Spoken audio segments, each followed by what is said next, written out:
Welcome to the Refuge Project. Yeah. The safest place in the Dirty Bay. Okay, well, you didn't get it right at all. you didn't even get close. Something about meaningful conversations in a dirty place. Okay, well, this is the Refuge Project. A place where you can have a meaningful conversation in a safe place. I almost couldn't remember because you messed it up so much. Well, it's just because we're recording from live in Baytown, and you always call it the Dirty Bay. That's right, dude. We're out here in the So we getting dirty. I used to work with this crazy chick who was kind of nasty at Chick-fil-A, and she was the first person I ever heard say that at this. I just kept it. What do you mean she was kind of nasty? I mean, that can go a couple different ways. It's all the ways you're thinking. Okay. That's her. Very nice lady. Yeah, but nasty. She's pretty nasty, man. All right. Well, I wish I could remember her name. I feel bad that I can't remember it, but I wasn't going to shout her out, but well, y'all keep Dirty Diana up in prayer. yeah, at some point she said something about, the Dirty Bay. And I just thought that was so stupid that I kept saying it I'm still saying it right now. Yeah, no, it sticks. So whenever this podcast will come out, it will be July 18th. Right. Today is the 16th. Today is the 16th, and we just went through it was a pretty sizable hurricane. A lot of winds, some rain, knocked out pretty much all of Houston and surrounding areas. Yeah, I've been pretty chill here. We talked about it on the last podcast. Adam came over here last week and we did it. I've been pretty chill here, aside from I don't have internet. I haven't had internet since the hurricane, but I've had everything else. Yeah. But I still don't have internet. Right. Which is just like a minor enough inconvenience. Yeah. That since it's been like 2 weeks almost? It hit on Monday. Last Monday. Yeah, last Monday. So it's a so 1 week. Yeah. Yeah, not 2 weeks. No, but it feels like it. It feels like so long with no internet. Yeah. So because internet and, Elon Musk has now made the world flat with Starlink, right. Is internet still considered a first world problem? Well, it's a big deal because everything's designed with the internet. Mm-hmm. So if you don't have it, it's not... So the initial response when you say, I don't have internet, the initial response is always like, oh, look at us in our first world. Well, we used to get around with no internet. Now we can't live a day without... And it's like, yeah. But everything's designed to work with internet. So, like, you can't even order food from a restaurant almost without the internet. Mm-hmm. You know what I mean? Mm-hmm. So all of my stuff is designed to work with the internet. I almost couldn't record here. Because you need internet. Because I need internet to make some of the plugins and stuff work. And, yeah. So it's not just like, first world problem. It's like, you could replace internet with gasoline, with anything. It's just, if everything's designed to work with that thing, and that thing's not there, now it's a problem. That's us. So, Refuge Project, where we stand on it, internet is a third world problem. It's a third world problem. Like, I've been having to use hotspot on my phone for everything. Yeah. But even my phone's internet's, like, worse than it usually is. Mm-hmm. Yeah. Well, we just got power. A lot of fuzzy pictures in my Sunday house. night, so we haven't been home. But that was in San That's the Antonio. other thing. You can't complain about not having internet when most people don't have power. So I've just been, like, chill. But you were gone the whole time, huh? We were in San Antonio. You're like my parents who just keep leaving every time there's a disaster. Well, it was pre-planned before knowing a disaster was coming. coming. My parents said too, but yeah.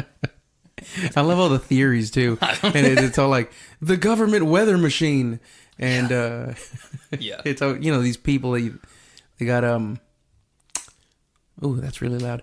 These people that have goodness. What is it? Aluminum tinfoil hats. Yeah. But a lot's been going on, man. This last week, President Trump got shot at, assassination attempt. Oh, yeah. Shannon Doherty died. Shout out 90210 fans. Is that one of conspiracies? Maybe. Related? Maybe. I don't know anything about that one. But you know who Shannon Doherty is, though, right? I'm sure I'd recognize her face. She was in Charmed as well. She was the older sister, I believe. All right. You remember that movie? Give me the goog. The early 2000s? Oh, see, he's getting his phone early ready. 2000s, I was still pretty young. So most of the... Pretty guarded, too, no? Oh, yeah, for sure. Mm-hmm. Yeah, was it y'all weren't even allowed to watch Pokemon? Oh yeah, my mom threw away my Pokemon cards. Man, had some good Charizards and stuff. I had the greatest conversation with your nephew a couple days ago about Pokemon. This girl? Shannon Doherty, yeah. Wow. She does... Okay, yeah, I recognize her face. Yeah, it was I cancer. couldn't tell you anything about her. Every time I think of Shannon Doherty, and it's not an explicit story, but every time I think of Shannon Doherty, my uncle, he's in the medical field, and apparently she was in Houston 20, 30 years ago, and she was getting a breast augmentation over here. Nice. And he was in the operating room at the time. So he's been bragging about that for forever. Every time it's like, oh, that's his claim to fame. I was in the room. When what was he in there for? He's some kind of nurse. I don't know, operating. Something. Oh, he was working. He was working. I thought you meant like he was in the hospital. Like a pervert? Because he had a sickness or something, and he was in there for a week. And he's been like, yeah, back in my day, back when I had to get my appendix removed. Guess who was in the hospital? Yeah. So anyway, that's a fun brag. That's like I've been watching Seinfeld before I fall asleep all the time. This reminds me of the episode where what's his name, George, gets a car because he thinks it used to belong to that actor. I forget the guy's name. Seinfeld is one of those shows that I always had on, but I never watched. Dude, that was one of those shows I never watched until like a year or so ago, because I got into the what's it called? Comedians in Cars Getting Coffee show, which is like hosted by Jerry Seinfeld, but it's an old Jerry Seinfeld. It's Jerry Seinfeld in his like late 50s, early 60s or whatever. And I liked that show, and every view that Seinfeld had, I was like, dude, yes, that's exactly how I feel about that thing. Yeah. And I was like, why do I relate to an old Jerry Seinfeld so much? And so at some point I was like, I guess I should go watch the old sitcom that like made him famous and who he is. Is it safe to say you have the temperament of an old Jew? Yes, that's exactly right, dude. That's me. They call me Jewy Jimmy. That's what they say. I didn't make up that name. That's what other people say about me. Here come Jewy Jimmy. Was it Nasty Diana that told you that? That was... I don't remember her name. Oh, Dirty Diana. Yeah, sure. Yeah, she's just getting more filthy as the adjectives come. You don't...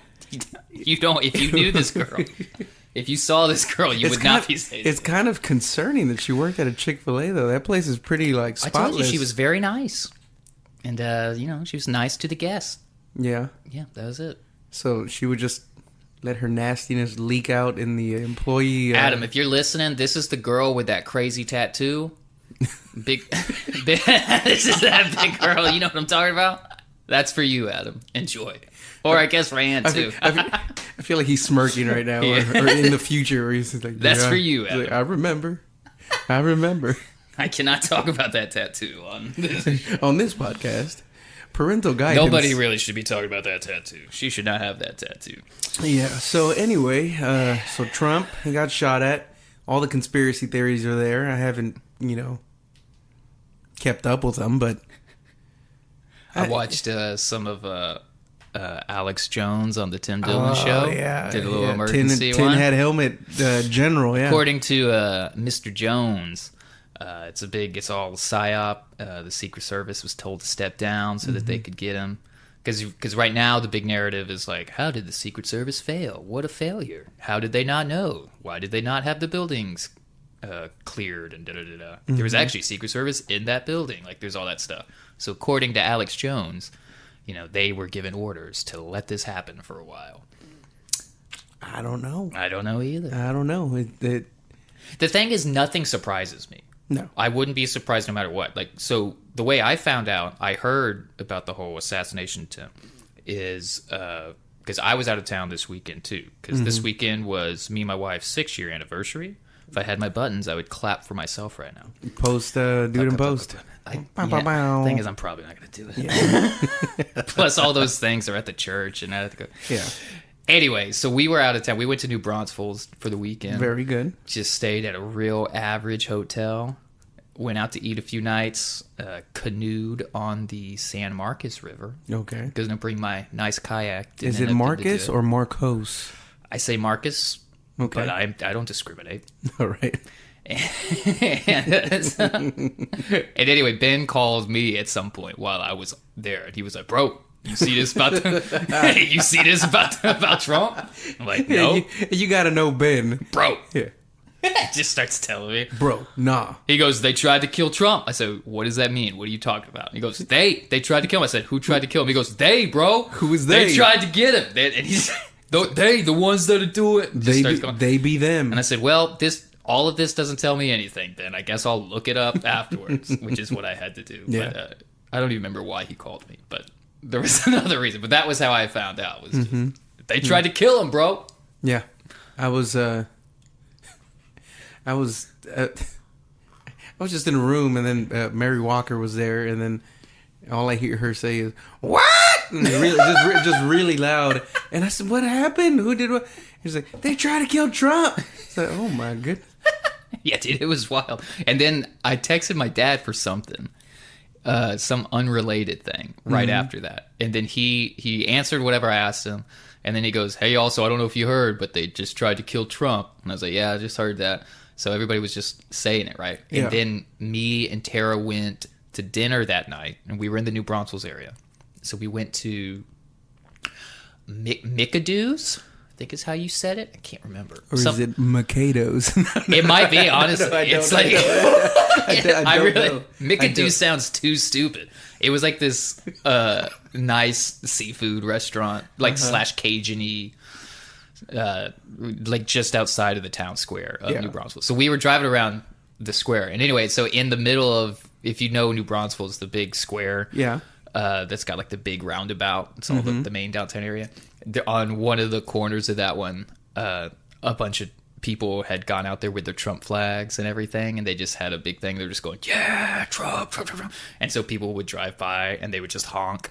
I couldn't tell how many of them were honking in agreement and how many of them were honking in disagreement. Because it was all the honks sound the same, but they just go around and they're just like holding their flags, going "Yeah" to all the cars, which is a Trump, note. Trump, Trump, Trump. It is a note for car makers. I think Tesla, you can do this, but just in other car makers, they should have two honkers. Yeah, so you can honk in agreement and honk in hostility too. Yeah, it's like a honk that's like beep beep, like hey, encouraging, like you're just awesome. Wanted to let you know that the light turned green. Mm-hmm. Yeah, right. And it's not like mad, but just so you know, maybe like a lower decibel kind of honk, and it's just like meep, right? But then the one that's you're shooting the audible middle finger. Yeah. You know. Yeah. If they had that, then you would have had two different horns going the whole time, I think, probably. But it was pretty funny. It was an interesting. Yeah, but man, I don't believe the theory that Trump paid somebody to shoot him. I don't believe that one either. I don't. Nobody would do that. I'm not going to say nobody would, but I don't think he did. Well, because I mean, that video was wild because it was really just a movement of the head, and then he got his ear. So yeah, CNN released a picture, which is CNN, so you don't know how much to believe, but they released a picture where they actually were able to slow down the frame rate so much. Oh yeah, and you can see the bullet. You see the bullet whizzing, after it cut through his ear. Yeah. That was an interesting. Yeah. It was super crazy. Whenever I looked it up, and I saw that picture, and it's iconic, right? Mm-hmm. Where he's just raising up his hand, American flag in the background, and the Secret Service. I'm like, that picture is going to go down in history. Dude, when you watch the video, right, there's a point where, after they all kind of like, the Secret Service kind of covers him up and whatever, and they're about to take him off. And he's like, "No, let me get my shoe." And then they're about to take him off. He goes, and then you hear him go, wait. And turns around and does the little fist in the air. Fine. Dude, that moment, it's not funny because it's like a bad, but there was something about that moment that was like, you knew that part of him wanted to be like, I just want to let everybody know, like, I'm good. You know, we're hardcore. But but you know that there was the other big part of him that was like, this is going to be the best photo. Yeah. and like, this is going to get me so much good publicity. This moment is going to be huge. You could just feel it in his voice when he's like, wait, I can't miss this moment. Yeah. Turns around, fist in the air. Yeah. So self-aware. And then they all just, Trump. Yeah, no. Something I mean, about if you're a page, even if you don't like Trump, Yeah. It just inspired something in you, like, Go, wait. Just hearing him go, wait, and then turns around. we need to get that as a soundbite in our mix. Yeah, in our regular rhythm. Just, and his something about his voice being like, wait. It's so good. We need to put that as our car horn. Yeah. When you want to just nudge somebody. Yeah, hit that button. Yeah, but anyway. But yeah, pretty wild though. It was very wild. Yeah, speaking of wild. You want me to do a culture corner? Let's jump right into culture corner. Right, here it is. Boom. Culture corner. Refuge project. I think that's 2 weeks in a row I've had the beatbox. All right, culture quarter, and then you can tell us about camp here in a second because I know y'all just went. Okay, internet. Here we go. I'm still on that Shannon whatever page. Doherty. Yeah. All right. Here's the headline. This is a nice kind of sort of feel good. Kind of. No animals involved. Melting ice in the Andes just revealed the body of a U.S. climber who went missing 22 years ago. Yeah, so this dude goes climbing in the Andes. Okay. Let me see if I can pronounce the name of the of the mountain. Okay, wait, pause. So Luke Hatley got on me. That's Pastor David's son. He's one of them, and he goes just out of nowhere. All right, he just caught me. This is gonna be good. Why don't you know geography? That's such a Luke thing to say. Yeah, I'm like, hi, bro. So what did you get wrong? I vaguely recall pointing at a map at some point. Yeah, no, I just don't. I'm not good at remembering where the places are.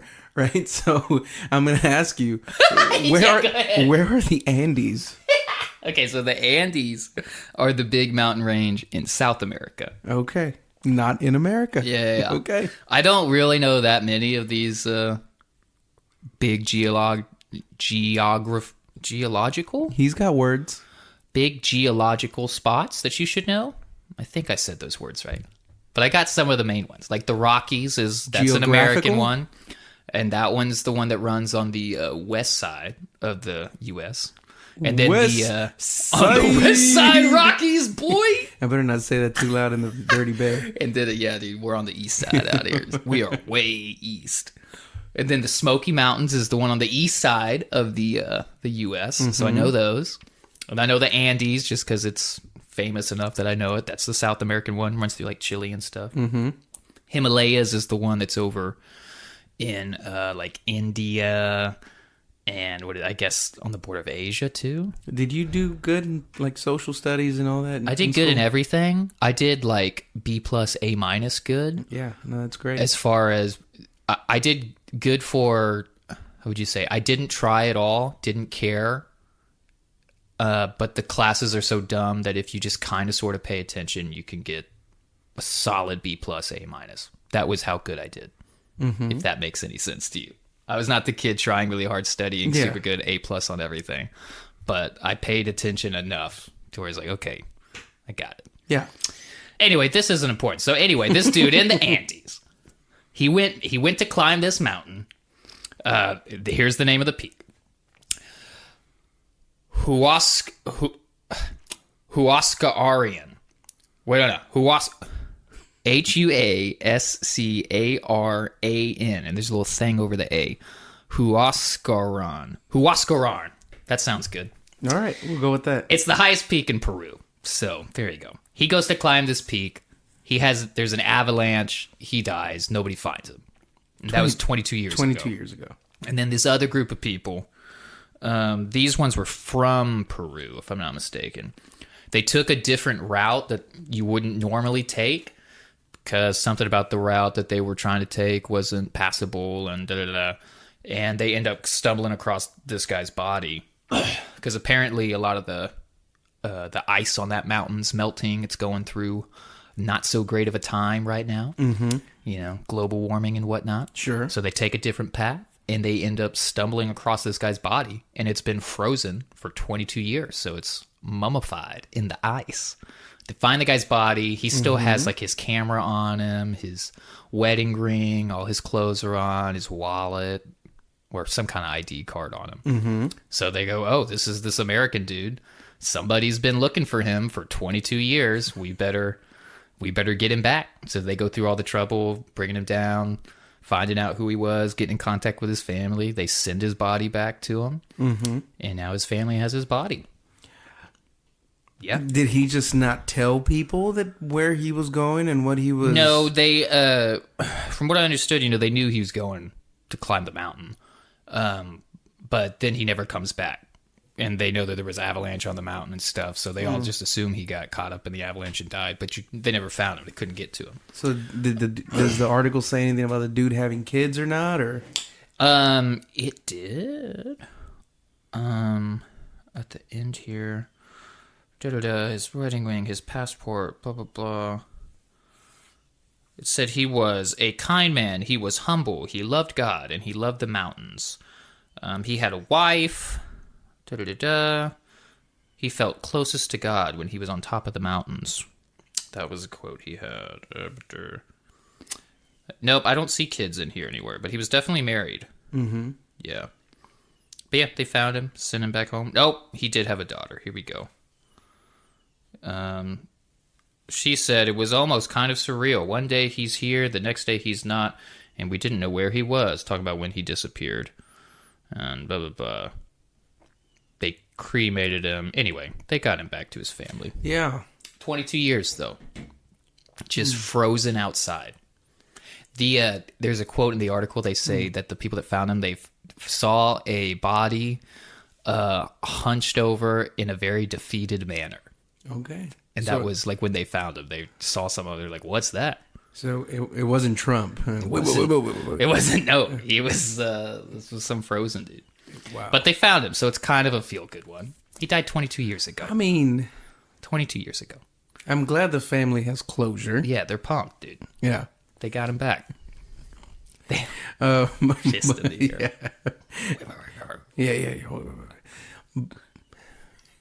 Go ahead, say what you have to say. Caesar's looking like he can't decide how to say it.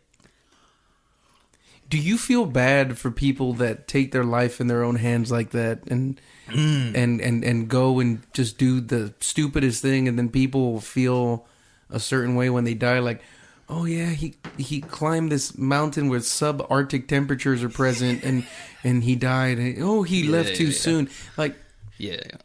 Okay, so and then I was just thinking about this just earlier as well. How do you feel about the term "rest in peace"? Like, we don't know if they're Christians. True. He said he loved God, but that could mean anything. Yeah. Right. But whenever I hear the term "rest in peace," and I know some of y'all hate me, and that's all right. That's okay. That's how I thrive. But but Caesar's a rapper now. Yeah, for real. Hey, Eminem came out with a new album, man. I got to revert back to my pre-Christ era to just anyway. So whenever people say "rest in peace," it's like, if you're not a believer in Jesus Christ, you're not resting. There's no rest, and there is no peace. No, it's true. There is, judgment. What are you gonna say to these people, though? But yeah, I mean, you don't say it in the moment, right? No, that just makes you a jerk. Oh yeah. But I just, on social media, especially when people put like "rest in peace" or whatever, like I feel bad that they're just trying to share their condolences for the family.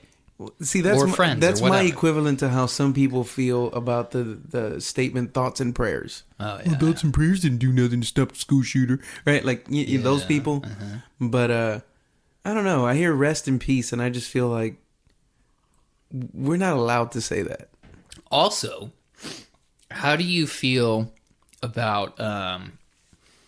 Do you think, because from my understanding, there's a few different viewpoints on the Christian side of this, of when you die, do you think you die, you go to heaven, do all that stuff? Or do you think you die, you hang out in, I guess, like limbo, I don't know what you'd call it, until Jesus comes back and then takes all the souls up to heaven or whatever? Yeah.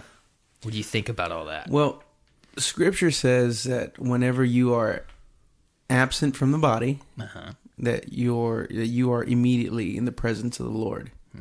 But as far as enjoying the splendors of what's to come, that hasn't happened yet, because the gifts that God has to give people will only happen after. And it's a touchy subject, right? Because some people don't even believe in there's just a lot of theological thoughts about this, but like you said, like in limbo, you got the Roman Catholics that believe in a sort of purgatory. You got the Jehovah's Witnesses, where they believe that they call it soul sleep. Yeah. So where you just cease to be, right? And I think my great grandma was one of those. There and that thought is spread not just exclusively to them, but not a Jehovah's Witness, but a soul sleeping believer. And there's a lot of Christians, evangelicals that share that same thought too. And the broader theme, it's called annihilation. That's what that's called, where God will just terminate the soul completely, to where they believe that the soul is not eternal. And then if you die in disobedience, then you just cease to be. There's no reincarnation, there's no do-over, there's no purgatory. You're done. You just cease to be. I don't think Scripture really teaches that. I think what Scripture teaches is that there are consequences to a life of disobedience, especially one that when Jesus comes to you and he presents you with the plan of salvation, and for humanity not to take it, it's not on him anymore. So that's why people are always like, God throws people into hell. It's like, no, God doesn't throw anybody into hell. People throw themselves into hell. God is. I think you mentioned that anecdote, or not anecdote, but that little story that preachers say over and over about God sending different people at different times, and that was his method of help and salvation. But they were always like, "I'm waiting on God. I'm waiting on God." Yeah. But anyway, to the broader question that you asked. Things that pertain to the eternal perfect future can only happen after the church is raptured and everybody and then the world is recreated. That's whenever gifts are going to be given. So nobody's been given all their gifts yet.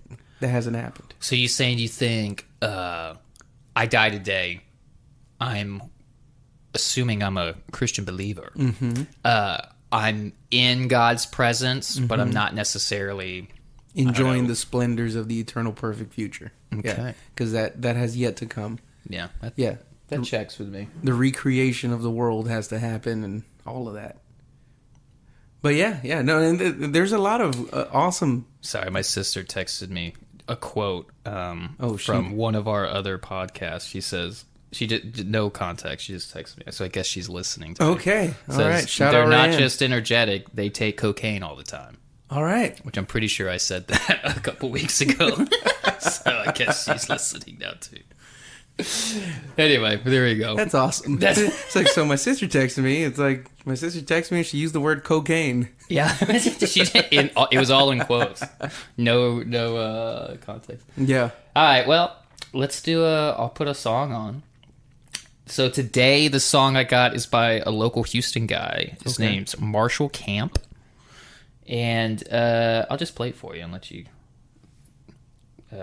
make up your own mind about it. Right. Anyway, this is Marshall Camp, Still Alive. Let's listen.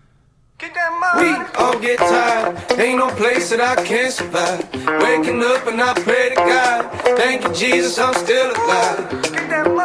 Hold a job, heading home, let the windows down. Play some music that make me smile. Thank you, Jesus, I'm still alive. I'm still alive. I'm still alive. I'm still alive.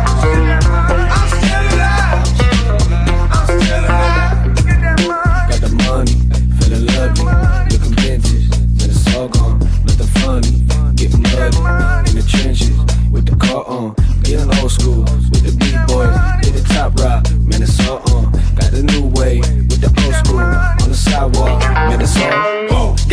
motifs, it's all clearer. Me, I got beats to trap mirror. Come around, block more shots and bad visions. Lack living and mad mentions were all hero. Look at God, I jump a few terror. Just like Jonah, I skip a few mirror. Water to land, straight from the well vanilla. Had to make a mural out in Belvedere. Speak, talk with pride, don't be nice. Lost coins, living in the dark all their life. Highway, pedal with sparks on the mic. New days in my arc all my life. But I walk with the lame in the spirit, I feel alive. Got holiness in my veins, you cut me, you'll come to Christ. Got generalizations, I'm parting ways with. I got you thinking loving is patient. To break the cage, and it's bound to be another vacation. For sin and demons, that demons when you add the A. Like you a Georgian, bumping outcasts and breaking distortions. And breaking the porch and polluting what you thought was a fortune. And living the portion, singing the chorus like we all get tired, ain't no place that I can't survive. Waking up and I pray to God. Thank you, Jesus, I'm still alive. Get that money, hold a job, heading home, let the windows down. Play some music that make me smile. Thank you, Jesus, I'm still alive. Get that money, I'm still alive. Get that money, I'm still alive. Get that money, I'm still alive. Get that money, I'm still alive. Yeah, got the money, feeling lovely, looking vintage. Let the soul go, the fun, getting muddy in the trenches with the car on. Forgot to unmute it. That was gonna be so smooth if I hadn't. Forgot to unmute it. Anyway, still alive, Marshall Camp. Like It's I the said, Mac Daddy. You saw Caesar getting it over there. He could feel it. So that's a local. As a local dude. That's a local guy. Yeah, he me and Ben played a Battle of the Bands thing at some church out in, man, I don't even remember where it was. I feel like it was out in the Mount Bellevue area. Not energized by cocaine. Not energized by cocaine. Okay. Just Jesus, that's all. Did you just hate those parallels sometimes in preachers? And I say it all the time. Jesus, the best drug I've ever had. Yeah, just a little high on life, baby. Anyway, we did this Battle of the Bands thing, and this guy played at that too. So it was for a youth group at, like I said, I can't remember the church. Anyway, so that was how I was introduced to him, and that was like several years ago. And I think he won, if I'm not mistaken. But I met a few people doing that thing, though. But he just put that song out like yesterday, I think, when I saw that it came out. So he's got a few singles out. Yeah. But yeah, they're all good stuff if you like that kind of stuff. It was different. It's different. It had some late 80s, early 90s hip-hop. It's very hip-hop rap. If I'm taking like all of his stuff together, it's hip hop rap stuff, but it's kind of R&B ish. He'll do some singing kind of things a little bit here and there too. Is he a good singer? Yeah, he's a good singer. Enough. He sings like what you'd think he would sound like, just based off of hearing that voice. I know, but there's some people that their speaking and rapping voice sounds nothing like their singing voice. Yeah, I mean, I don't like really know this guy. I'm not like trying to act like I know him. I'm just saying. Dang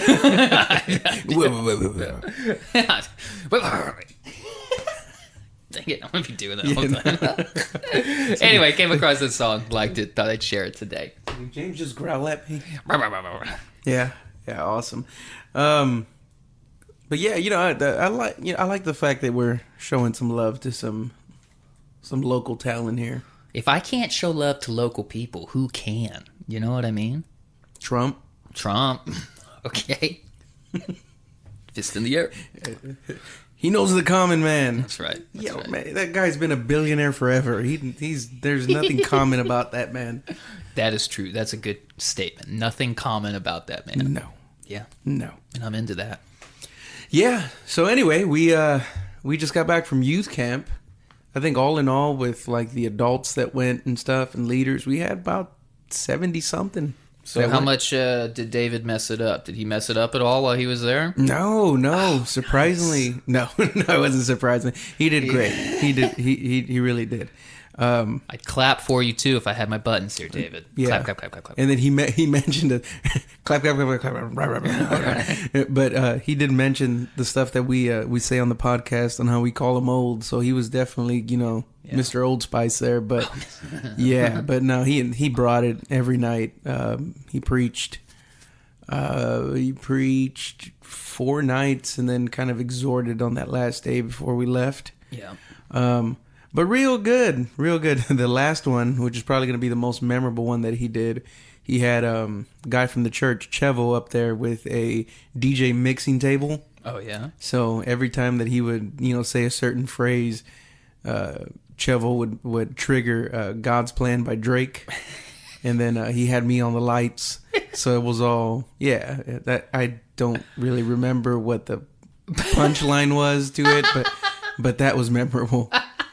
Don't remember the punch. No, I don't remember the punchline, but that's what they all want to hear is we don't remember what you were trying to say. Yeah, well, it was good though. I mean, from night one, from the jump, he kind of went from he went for the jugular. Yeah. Night one, which was great, and after he was done preaching, there was a moment where all the students they gave you the little golf clap.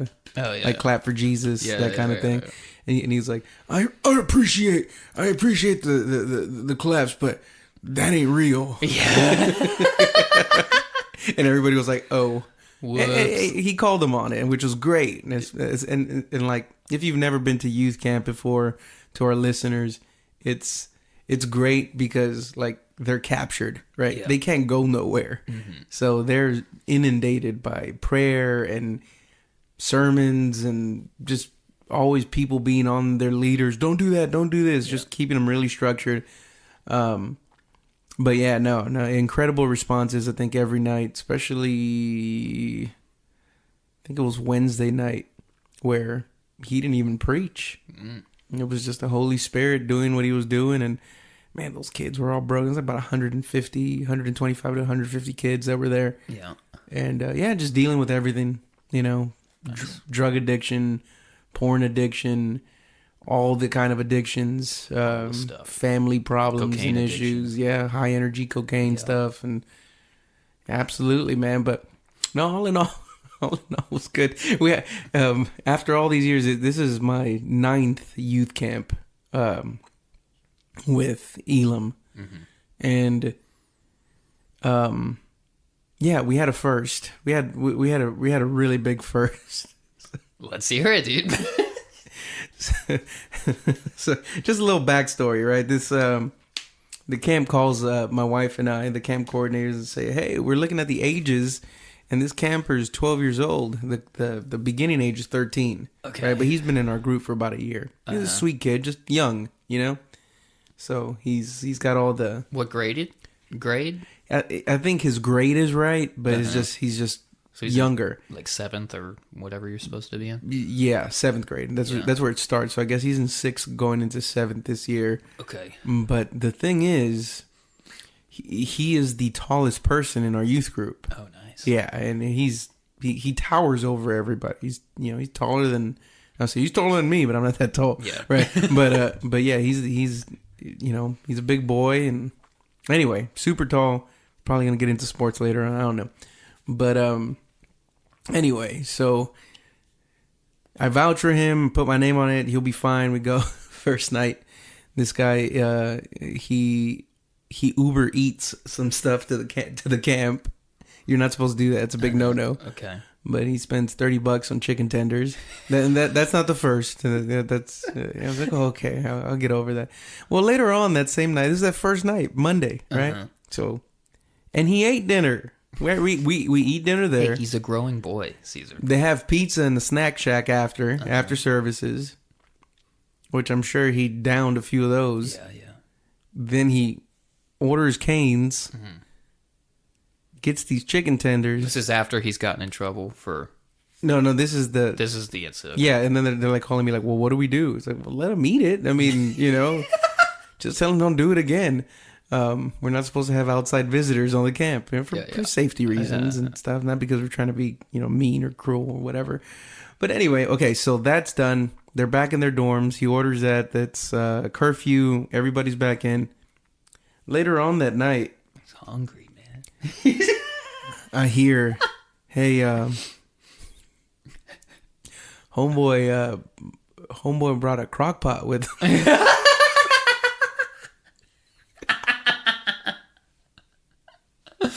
Is he cooking?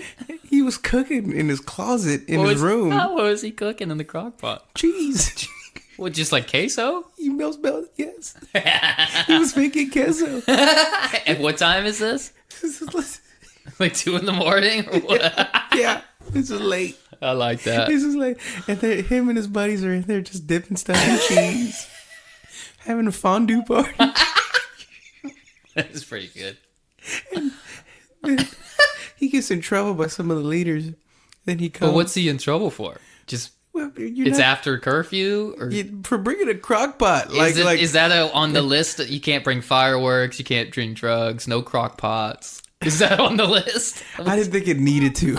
Right? I think everybody, there's a certain expectation where you just think that these things go unsaid. What's wrong with cooking a little cheese? What's a 12-year-old cooking cheese prison style?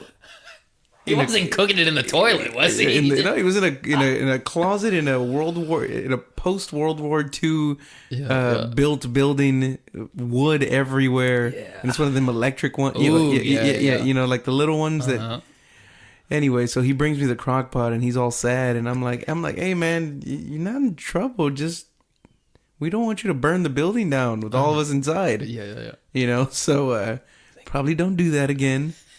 And then I found out that the sink was clogged because of the cheese that he flushed out. Oh, because he had to pour it out. He's like, "Well, you didn't let me cook it long enough. It was too thick." We let him eat it, but thankfully that was that. But that was just night one, man. With one guy, and you know he's a sweet kid, man. He really got touched that day, or that whole weekend. So yeah, it's one of those situations where you don't bite somebody's head off because then that's all they're going to be thinking about through the course of the camp and whatnot. So you try to show grace as much as possible, and even in the small little things. But I'm like, man, I vouch for you, man. I vouch for you. But cooking queso in the closet. Cooking queso in the closet, man. You just don't do that. That's the name of our next album, by the way. Cooking queso in the closet. Yeah. So yeah, it's inspired. Yeah. Yeah. So, whenever you, how many youth camps did you go to whenever you were that age? I went to a ton of kids camps. Mm-hmm. By the time I got to youth, I definitely went to 1 or 2, but I wasn't ever into the camp thing. I always much rather would have just not gone. I was like I didn't want to hang out with people. Were you socially awkward? Do you think you were socially awkward? No, not really. I mean, I was as much as any kid is. You know, every kid is a little bit. I just didn't like being with people the whole time. If it was like an event I could have gone to and then gone back home, it would have been one thing. But I didn't like the idea of like a whole week being with all these people. You never get a break from it all. Like you're there with them all day, and then you go back and you're sleeping in the same room with all of them, and then you wake up and they're all still there, and then you got to go do the whole day with them all again. That was just like a lot in my head. It's too much, yeah. And I didn't like all that. So if I could not go, I would not go. But so I definitely went to a couple of the camps, but a couple of years I didn't go because I was finally old enough. Because the other thing with like a kids camp, you know, when you're 10 or whatever, your parents like, you're going. Just because they want to get you out of the house. And, you know, they're doing whatever they're doing. And so you don't really have much of a say. Once you're like 16 or so, you can kind of be like, well, you don't have to take care of me all day. I can sit here and watch TV in the summertime without it being a problem. Do what parents do. Yeah. It's like, what? It's like, so you're just walking around the house butt naked all day or what? So, yeah, I went to a couple of them for sure. But, I went to like all the kids camps, but I only went to a couple of the youth camps, 1 or 2. Well, I never went to any. You know, I don't have a context for being a teenager in a camp or anything. Yeah. So, and I did. They were fine. They were good. Yeah. It was you. It was me. It was a you problem. And I would always have a pretty good time overall. You know, but it would still just always be like I would always be like pumped to get home. Yeah. Yeah. So, ours. This go around, it started off really iffy because we left the day the hurricane hit. Yeah. So we were supposed to leave at about 11 a.m. and it was just getting out of here at that time. Yeah. It was still raining. Yeah, that whole morning, I remember it was rough. Yeah, so I was in constant communication with the bus company, seeing what they were going to do, whether or not they were going to keep on operating as normal. But we were able to get a 2 p.m. departure time, and we found a small pocket there, and the trip to San Antonio, clear sailing, man. It was really good, but everybody but one student was not able to meet us that Monday, but his sister drove him up that Tuesday. So we were able to get our whole group. Yeah, it was awesome. So we man, I'm telling you, this year felt like we had to claw our way to camp, just even in the build up and things going on, situations. But no, we got there. It's over. I feel like I kind of feel like a trauma victim right now. Like Just went through this big thing. Yeah. Like, am I really out of it right now? And because it's, we wake them up. We wake them up at 7 a.m, or maybe even a little earlier. Yeah. And then they have 7:30 prayer. Then it goes into breakfast, and it goes into the first session in the morning, little break, next session, lunch, activity, some free time, dinner, and then evening service, playtime.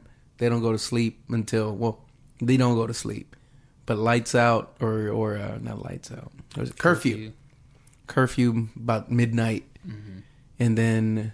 We have devos after in the night and stuff. So really, it's all day for 4 nights. They're getting just inundated with this stuff. And like I said, we experienced some really, really good highs. And I think it's important for teenagers to be able to connect with God at an early age, with the hopes that they hold on to Him and they avoid some of those big pitfalls that a lot of people have experienced after, they get out of high school. And it's that whole weird 18 to like 25 range there, because that life looks weird at that time. You're kind of sort of on your own, but not really. And yeah, you have just enough responsibility to I guess, where people can kind of take you a little seriously, but not enough to where they're gonna sign over a house or something, or a business to you.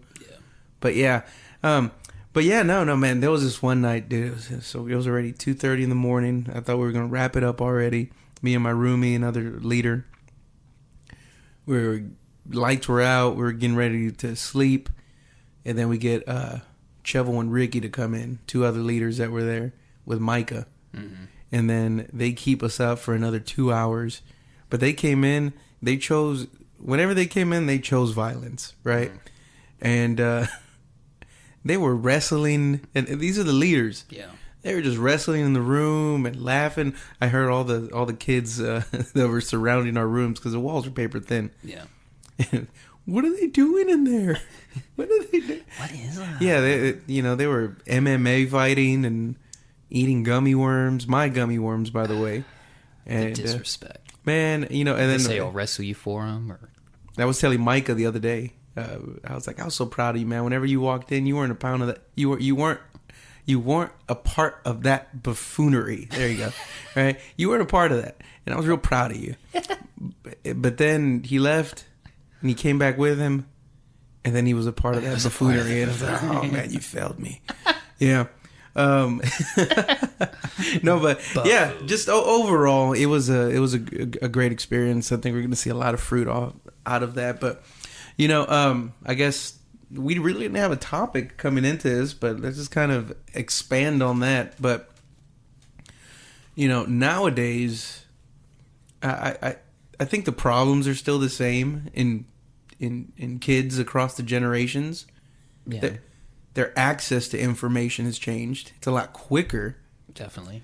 But, you'd be surprised how many of them are dealing with daddy issues. Oh, yeah. Guys and girls.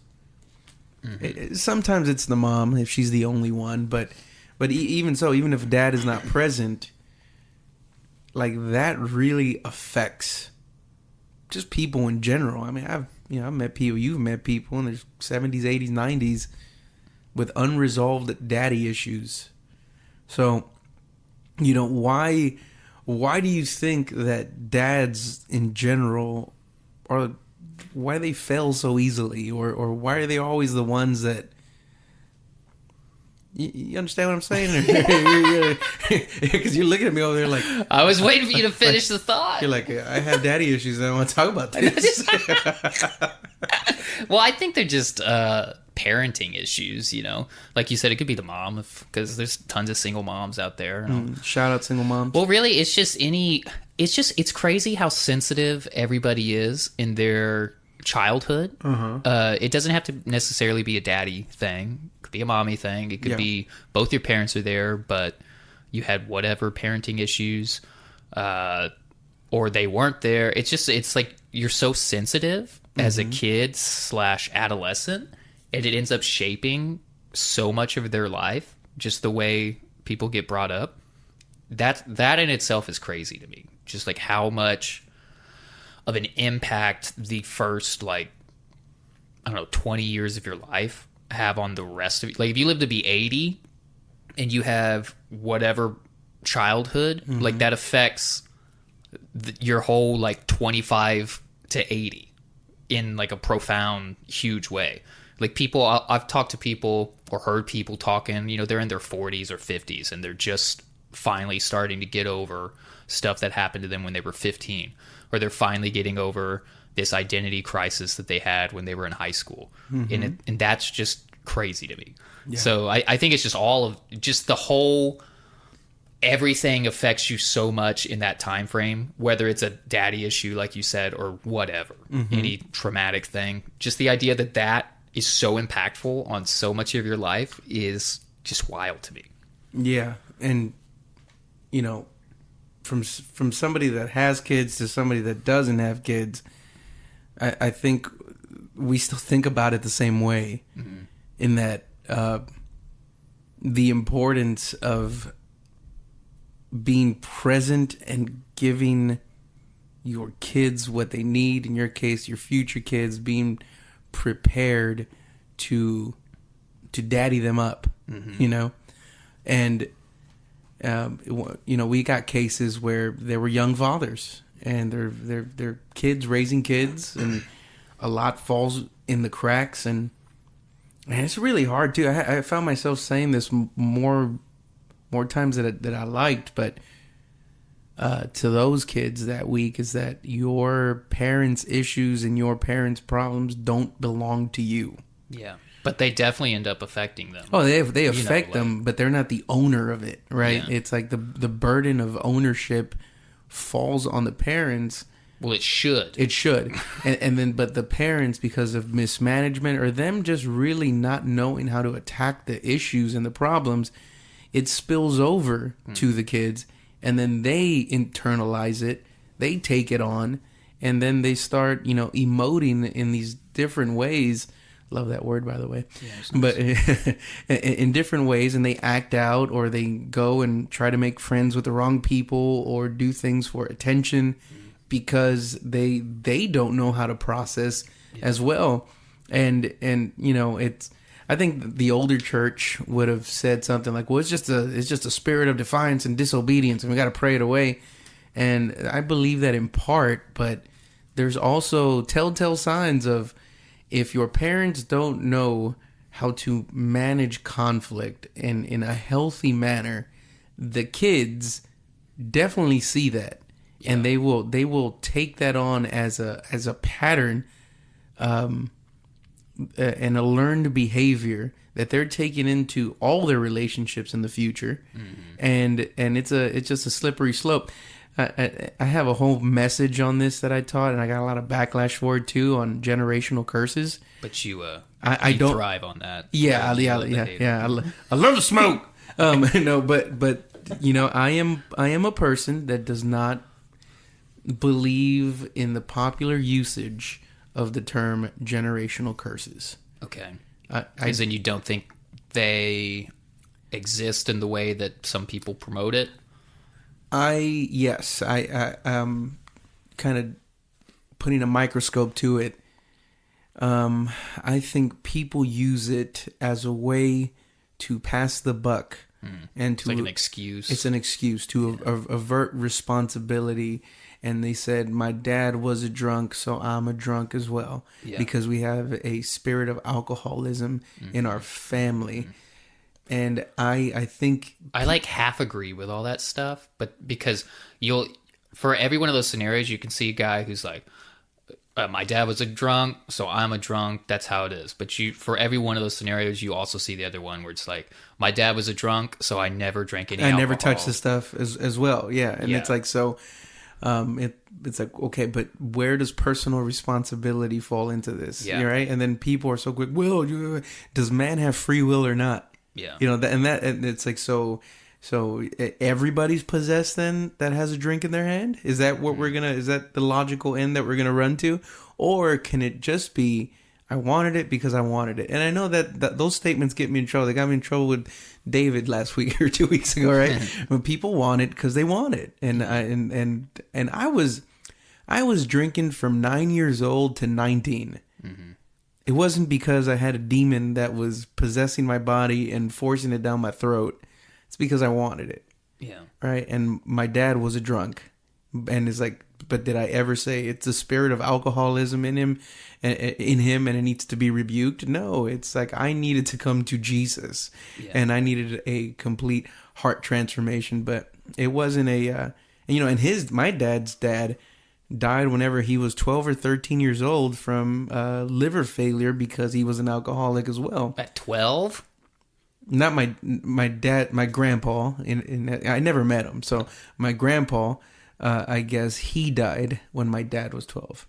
Not that my grandpa was 12 years old. Yeah, I was a 12-year-old grandpa. It's one of those Florida man he stories. Drank so much he died at 12, and he somehow had your dad before this guy. I was confused. He was a man of priority. Jeez, dude, this guy was living fast. Dude was a true patriot. Yeah. No, I definitely agree with that. But I also think there is a reality of, like, everybody seems to have things that they struggle with more than others. Mm-hmm. So maybe in one family it's alcohol, that you're just more subject to that particular temptation. Mm-hmm. But it could be anything.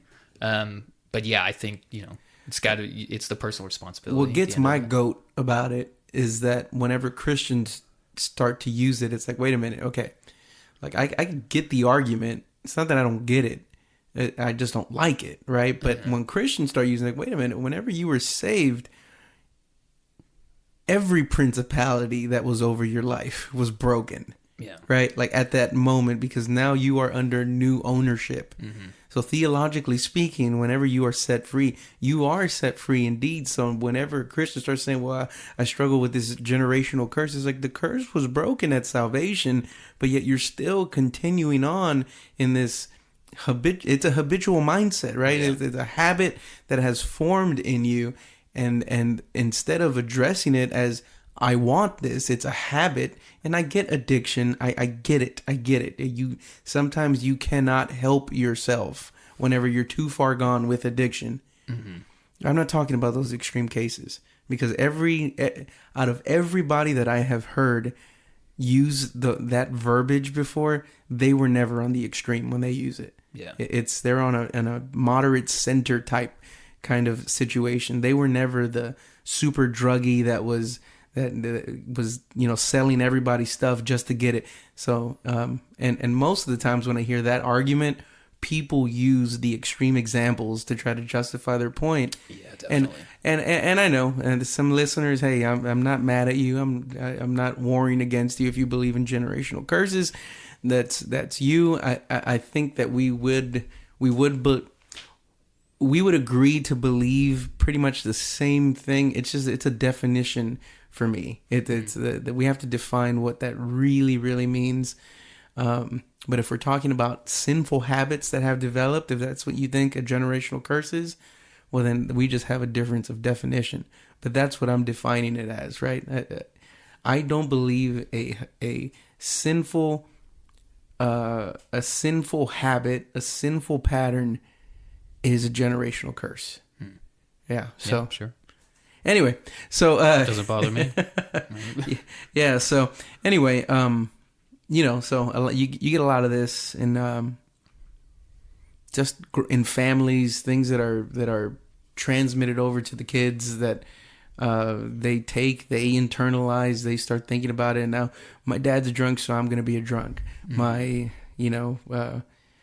If you have a parent that's always like active in like, I was possessed and in the dark arts kind of stuff, all that stuff gets latched onto the kids. And man, you just see a whole bunch of weird stuff sometimes. But but to the question that I asked you earlier about, you said it's a parenting issue. It's a parenting thing.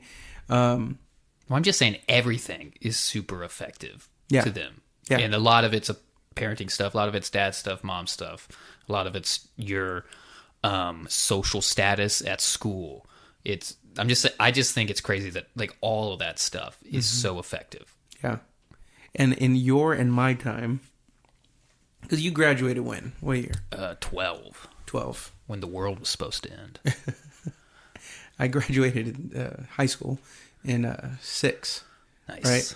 And nothing really special about that. No, nothing at all. But even, I think 2012, is that whenever YouTube launched? Oh, I couldn't tell you that. No, I feel like YouTube was around. Yeah, because I was watching YouTube in but barely. High school. Barely. Yeah, it wasn't what it is today. No. But. And then during my senior year, Facebook had probably been out a couple years by that time, but it was only for college students. Yeah. That's how it started, right? It was only for college students. Access to information. Access to information has been so expedited, right? To where you've got these teenage brains that are still in molding. And now they're getting hit with very complex situations from around the world. And we are expecting them to be able to process high levels of information that are filled with a lot of tension, a lot of conflict, a lot of differences of opinions. And then we're expecting the kids to be okay. Yeah. And they don't have the mental and experiential maturity to be able to rightly side on what they believe or not. So you get these, celebrities or whatever that are out there, and they don't know any better. I mean, celebrities, they're the wind up, what is it, like the wind up monkey symbol thing, whatever. You think about some of these artists.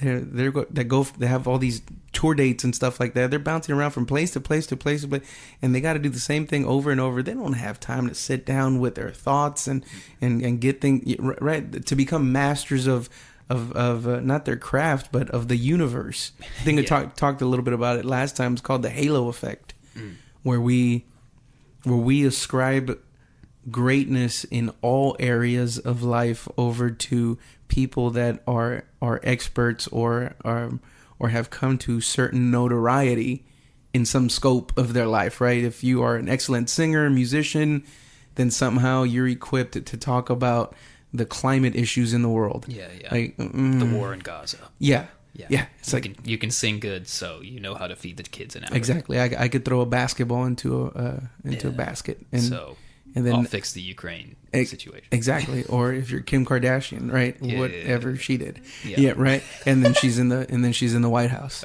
It's like and we wonder why our youth are screwed up. We wonder why our world is screwed up. They're taking massive amounts of information, and then so like these are the kids that we deal with on a daily basis, and it's weird too to call them kids because I'm only 36. And I was making the comment the other day that it was probably a couple years ago. I told him my age, and I guess 32, 33 at that time. And then I just said, "Yeah, I'm 33." And then you just hear a comment off to the side. It's like, "You're almost dead." Yeah. Like, oh yeah. Like for real? Yeah, I get those all the time. Yeah. I go down. Yeah. I told this like 15-year-old busser kid asked me the other day at the restaurant. He was like, "Hey, how old are you?" And I just, for fun, I said, "Yeah, I just turned 42." And he goes, "What? Dude, that's crazy." He's like, you look like 30. You look so good for 42. And I said, "Well, I am 30. So that actually works. I just mess with you. But it's good to know that I could pass as a 42-year-old who looks really good for his age." You haven't even gone gray. He goes, "Dude, you look so good for 42. When did your dad go gray? I feel like he's one of those guys that went gray like at 25. Oh, well, his beard, he shaved it off when they got married. And so my whole life he didn't have a beard up until like the later parts of it, till like I was graduating high school and stuff. At some point he's kind of brought it back. Because he started going gray, I think, and then he just was like, "I don't want this." Because he just had like a few. So I don't really know exactly. But he has a few on the sides, you know. But he's still mostly pretty black. But now his beard's gray, for sure. Yeah. I saw a picture of him the other day with Rayanne, probably was like 2 years old in that picture. I think it was yesterday. And first of all, Josiah looks exactly like baby Rayanne. Yeah, it was similar for sure. And to the listeners, they're like, "Well, what does that matter to us? We don't know who that is." Don't worry about it. So, and I'm not even getting to a point. I just said I saw a picture the other day. For the record, I don't have a point at all. But your dad was probably in his, I don't know, maybe mid-20s at the time. I don't. Anyway, he looked real cool though. He had them super hip shorts back then that are coming back in vogue, and he had like a Jufro type thing going on. Yeah. No. Big beard. He was hot. Still had the beard. Yeah, he was hot stuff, man. Oh yeah, dude. My parents were good-looking people. He looked like a spicy Bob Ross. That's what he looked like. Ooh. Look at that, dude. You're getting the people going. Spicy Bob Ross. Man. Oh, hey. Speaking of spicy Bob Ross. Speaking of spicy Bob Ross, a more mild Bob Ross passed away this last week too. Richard Simmons. Oh, dude. Let me look at that. Yeah. Because that name I know too. Well, he's the guy that did all the aerobics that looked like a clown. Sideshow Bob. He was always hold up. He was always like energized on cocaine. Simmons. Wait. Oh yeah. This guy. Yeah. What did he die from? I don't know. Being old. Just from I mean, but I remember seeing that guy on PBS. Anybody remember that? Yeah, y'all remember PBS, that? PBS. Then after that, it was that girl that did the chair aerobics for the senior citizens. Oh yeah. When that stuff, I think of Jane Fonda.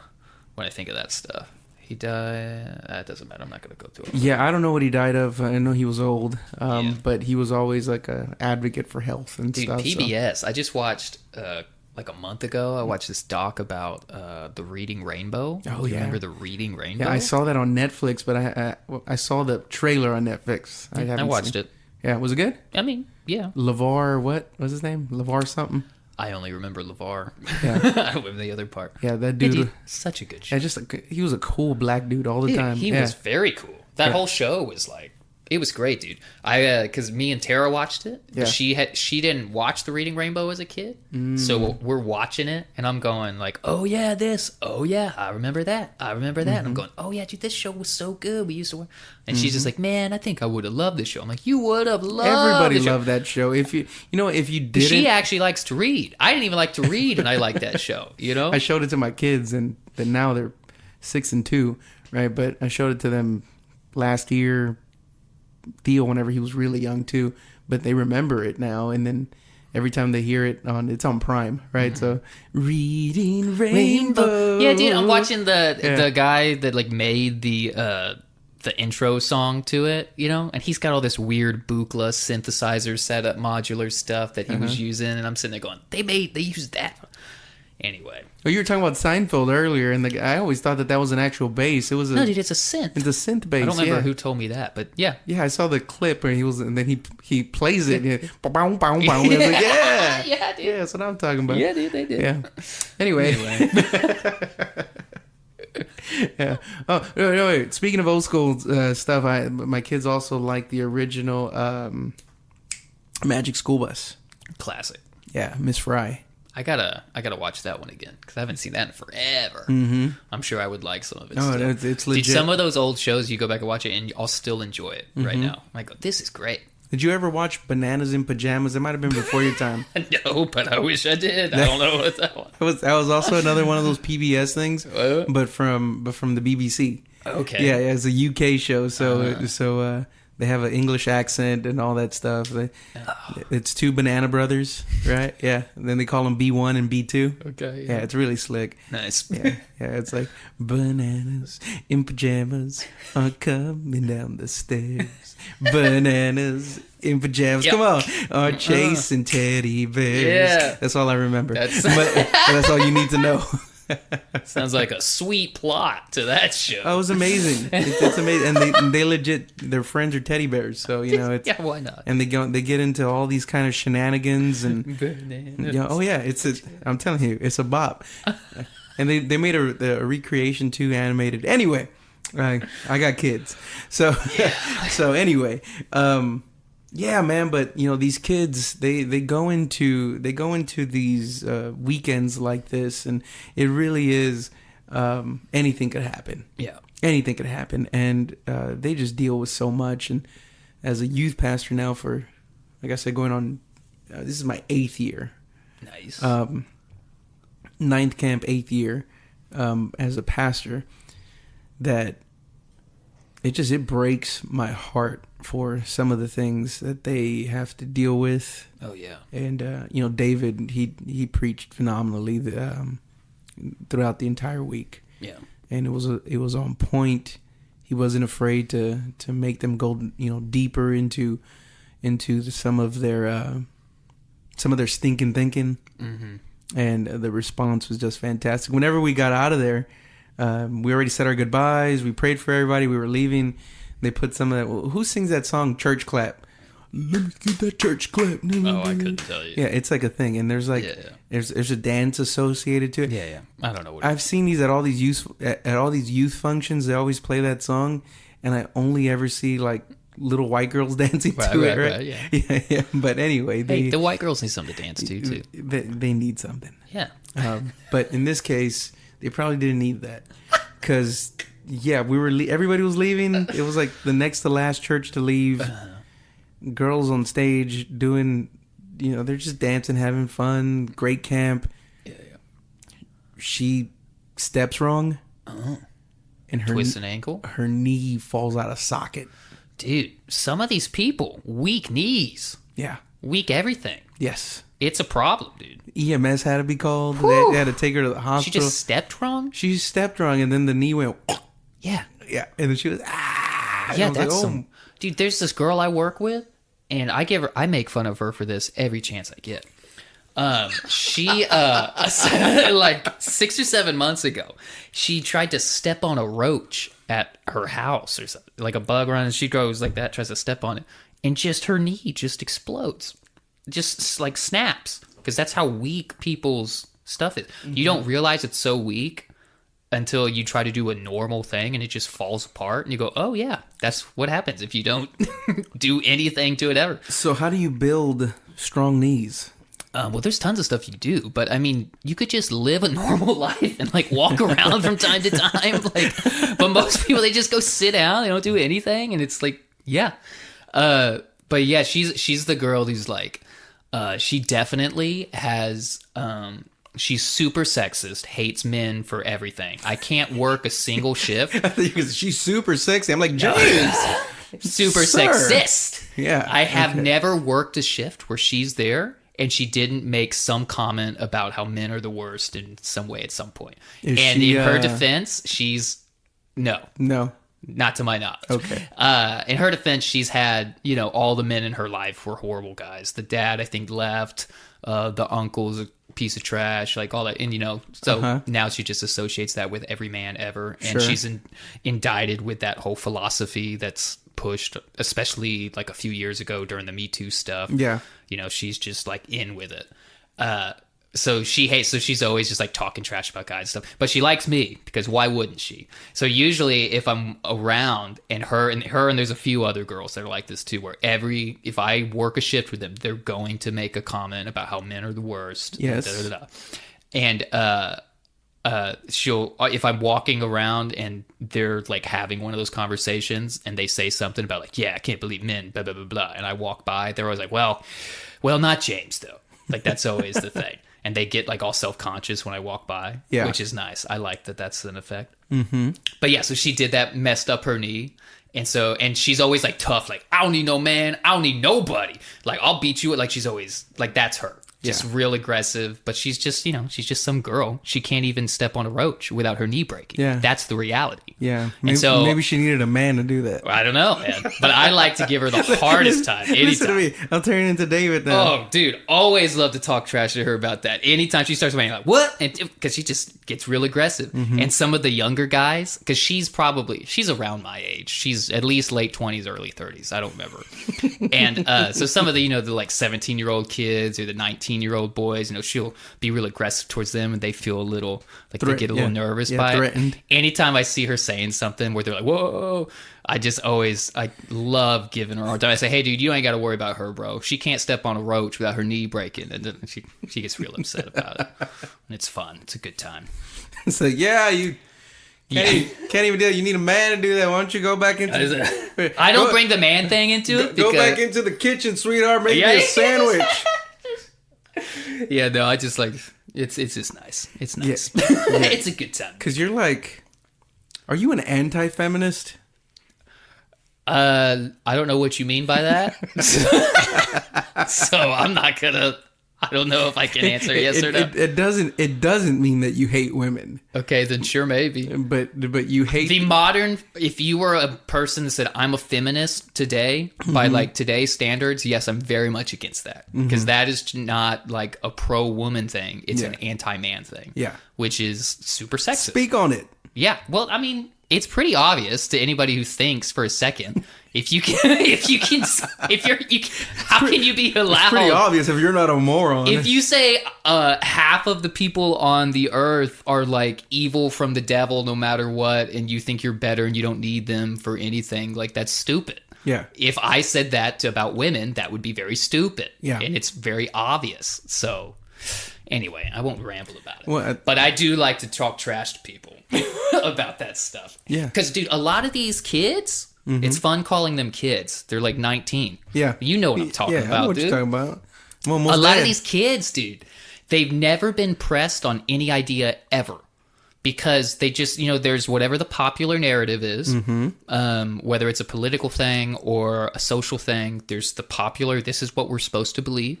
So men are trash and women deserve all that, like that's part of the narrative for several years.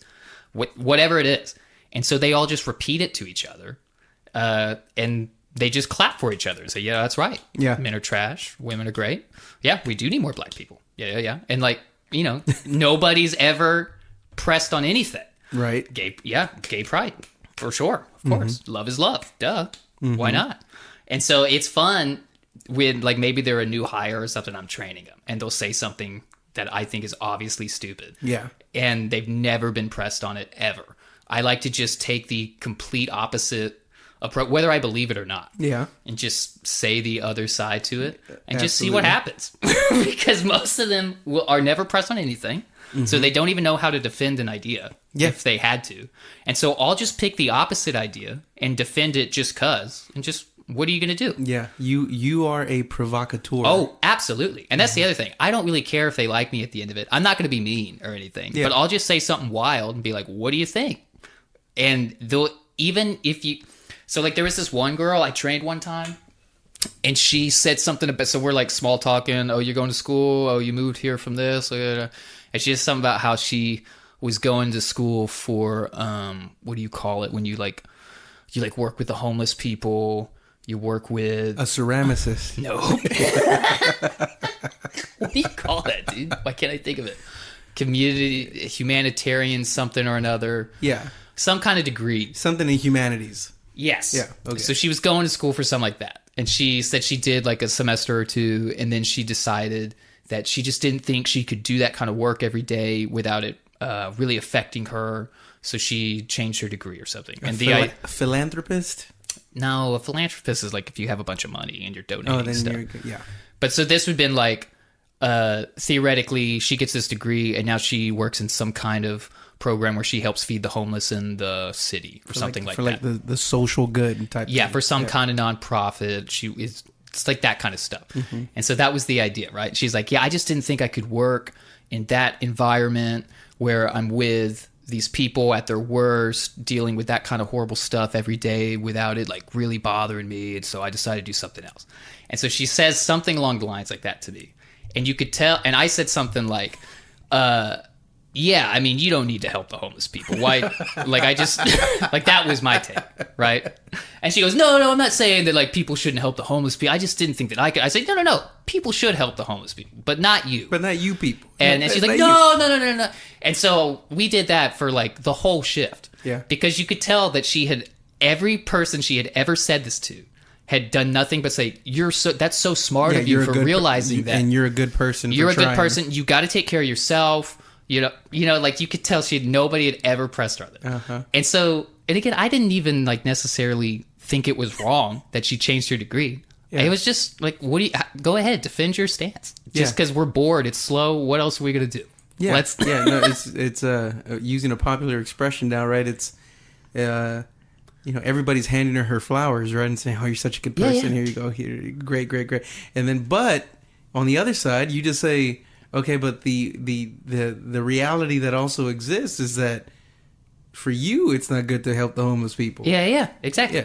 Because what you literally said to me was, I don't want to help the homeless people. Mm-hmm. That's what you literally said. And then you just repeated it back. And I did. Yeah. she could. Dude, we went for like an hour. Just we'd say something, we'd have an interaction, and then we'd have to go take care of the table. And then we'd go get the drinks from the bar. Yeah. And then she'd be like, no, look, what I'm trying to say. And then she would say whatever, and I would just go back on it. She'd go, dang it, no, that's not what I'm saying. And she could. That's such a but good... that's all the kids these days with any idea. None of them know how to do anything. And that's such a good point, like to what we're talking about in the in this theme that we're talking about, because these kids, they are just, they're the masters of their own universe at home. There's nobody around. They might have brothers and sisters, but they're growing up and they're thinking these things and they're never pressed on it. And then the moment that you actually hit them with some gospel truth, they not immediately, but they do submit to the better idea. Mm. And I think this generation, more than my generation and the ones before it, they are looking for truth because they are inundated with lies more so than any other generation that has existed. They're inundated with like the most propaganda, I think, ever. Yeah. Just on the just the access to information, you're just going to get that much more propaganda. Exactly. Because I mean, there's always been propaganda that's existed all throughout history for, some of it good, some of it bad, whatever. Some of it with bad intentions for sure, some of it promoting things that aren't true for their own gain, whatever. Like there's always been some level of that, but now just the fact that there's that many more sources of information, there's that much more propaganda, and so they're having to learn how to navigate that. Yeah. Which is, I mean, good luck. Yeah. Good luck if you're 15. And that's where the mission before me is daunting when it comes to this, but it's also one that is energized with cocaine. No, but one that is very hopeful for me, because once these kids come to a real genuine reality with Christ, and you show them how to develop an argument, right? On an argument even against the schemes of the world, that they will become such powerful voices for truth. Yeah. Because now they are able to differentiate between what is real and what is false. And this generation is the most hard-headed and that can be turned to good too, because then you get somebody like that and they will not leave Christ. Yeah. Right. Well, because the idea is like the Bible tells us to test every spirit, right? Like you're supposed to, when an idea is presented to you, you're supposed to test it. Yeah. Does this align with whatever I know to be the truth for sure? And these days, with the way the propaganda seems to work these days, is it's not so much, here's an idea, let me combat the idea. It's just, here's the idea I want you to believe, and I'm just going to keep reinforcing it as much as possible till you believe it. And if there's any pushback, I'm going to call you a racist, a bigot, a sexist, a whatever. Yeah. But it's the same on the other side. But neither one of them is critiquing the idea they don't want you to believe. It's just pushing one idea that they do want you to believe. Yeah. So the kids these days, they're not being taught how to just, well, let's test the idea. Yeah. It's, do you believe it, or can you just like repeat these things I've said about this thing, or can you repeat these other things about that? So they're not being tested. And dude, my whole life was like interacting with friends and people was us, whether we meant it or not, just like talking trash to each other, just like breaking down each other's ideas. Even if it's an idea as simple as, I like this shirt. We say, your shirt's stupid. Yeah. Can you defend the fact that your shirt's not stupid and it's okay that you're wearing that color shirt here? Yeah, that's the dumbest color I've ever seen. Like, orange, bro? You know what I mean? Like, it could be something as stupid as that. But then you would take that to whatever issue is being done today. Right. And we could just... back and forward, whether we believed it or not, and by the end of it you kind of figure out what you do believe, because the truth will kind of poke its way out through all of that. And I think that is so important for the creative to be able to possess that. Oh yeah, because it no matter what level of critique and scrutiny comes to the work that you're putting out, as long as you can come to an end and know that I am satisfied with this, and it really doesn't matter what the general masses believe. Now, you might have people in the realm of work that you do that you look up to as mentors, or you do value a certain aspect of their creativity, critiquing yours. But that's a very small number of people that we allow into our stuff. But you need that kind of hard skin as a creative, as a Christian. You need that. Because if in the shirt case, right, it's like, orange, bro, really? It's like, yes. Yeah, I like orange. Because this is what was in the hamper. Yeah. Or, whatever. But see, sometimes everybody else is right. So maybe I show up to the wedding and I'm in my tank top and flip-flops. And everybody goes, really? And I'm just like, what? I like tank tops and flip-flops. Yeah, and it's like, but that's wrong. That's wrong. Like, can you defend it? And, anyway, because you're going to be right sometimes with a lot of other people wrong. Right. And can you defend it? And does it make sense with what you know to be true? And then sometimes you're going to be wrong and everybody else is going to be right. And you got to be able to, accept whatever the truth is in that scenario. I shouldn't have showed up to the wedding in a tank top. It wasn't appropriate. In a crushed velvet suit. Girl, I shouldn't have worn my white dress to the wedding. Yeah, exactly. You just don't do that. Everybody was right. Last year we read a book. We were in this like college class type thing. But we read a book and it was talking about leaders, and one of the terms, and it's not just specific to this book or this topic or Christianity in general, but it's the idea of what is called a differentiated leader, and that's the overall goal of you as a leader in your own personal leadership, to become differentiated, meaning that you don't necessarily need the critique, or you are stand on your own and you are able to lead confidently.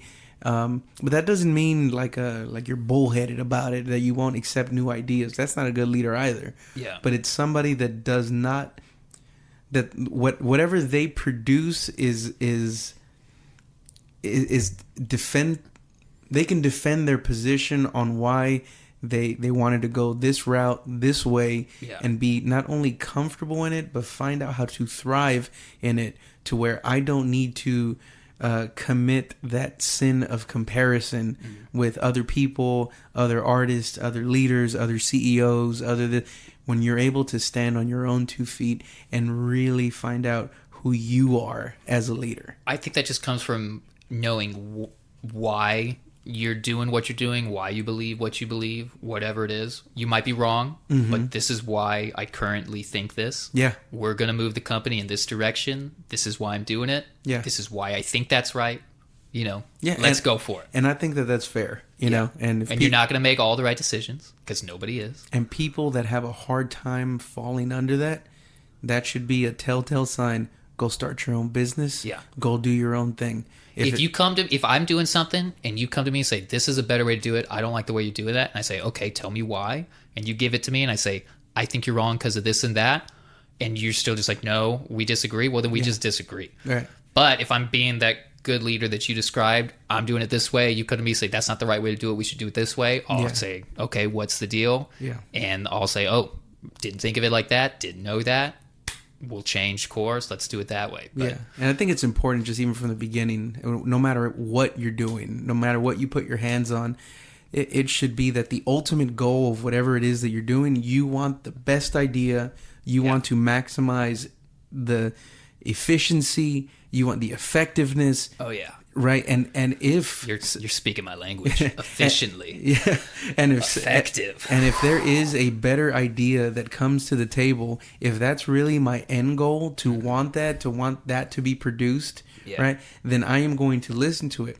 On the other side, if it's just me driving this and this is my vision, my goal, and I really don't care about the effectivity of it all and the efficiency of it all, I just want my name on the stamp, right? I want to stamp my name on this and say it's all me.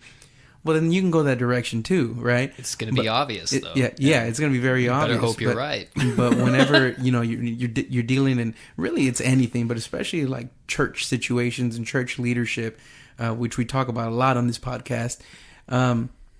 You have to already be comfortable with the idea that there might be a better solution to the problem, and it's not going to be found in your head. Yeah, it's going to be somebody else, or it's going to be a collection of voices, and I think that speaks to humility. It speaks to wisdom, experience. Anyway, but overall, that's kind of the goal of. I know I'm not going to accomplish that with these teenagers because there's such a short amount of time that I have with them. Yeah. But to be able to get them in a path to where they will eventually become that differentiated Christian, to where they absolutely know why I believe what I believe, why I do what I do, and why I'm gonna do what I want to do. That used to be what college was all about. Yeah. Is here's some ideas, let's debate them. Here's some good ideas. This is why we think this. Yeah. Like, that used to be what college was about. That used to be why you'd go to college. Yeah. Just so you could interact with all these different college kids, these different professors who can get you thinking in a way you didn't think before, help you solidify some of your thoughts and all that kind of stuff. That used to be what it was about. And now it's like I said, the propaganda where it's just like, no, here's what you should think, and I'm just going to keep telling you that over and over and over. Yeah, the liberal, progressive... the conservatives are just as guilty of it. They're just not as...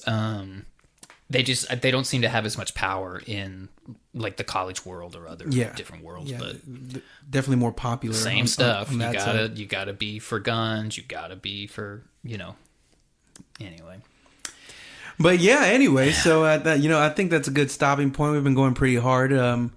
Don't really even know what we talked about, but hey, I hope brought up camp stuff. Sounds like camp went good. Crockpots and cheese and crockpots and cheese. Yeah. So did he try to crockpot anymore? No, because that would be the best if he continuously crockpotted. No, we didn't take it away from him. We just told him to put it away.